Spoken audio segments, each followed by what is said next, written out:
তুমি আসনি কোনো ঋতুর মতো।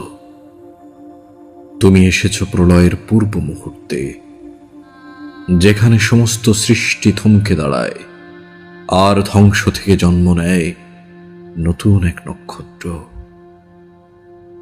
তোমাকে ভালোবাসা মানে উর্বশীর উন্মাদ নৃত্য আর অরুণোদয়ের আগে শিবের ধ্যানমগ্নতা।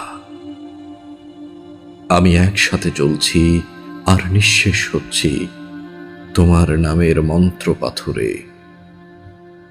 তুমি যেন কালিন্দীর অন্তপ্রবাহ, যা বয়ে যায় ঈশ্বর চিন্তার অতল গর্ভে।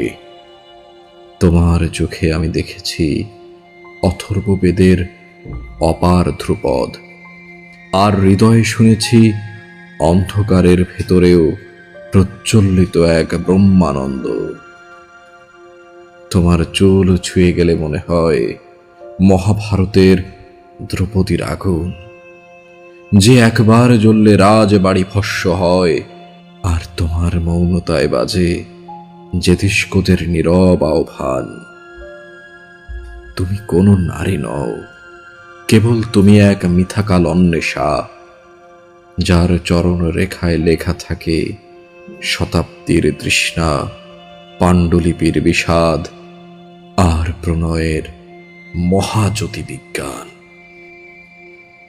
আমি তোমাকে ভালোবাসি না, আমি তোমার পূজা করি। যেমন অনন্ত দৌলকে উৎপত্তির আগেই কারো নাম উচ্চারিত হয় মিহিতা, যার ধ্বনি হয় মহাশূন্যের প্রথম কম্পন।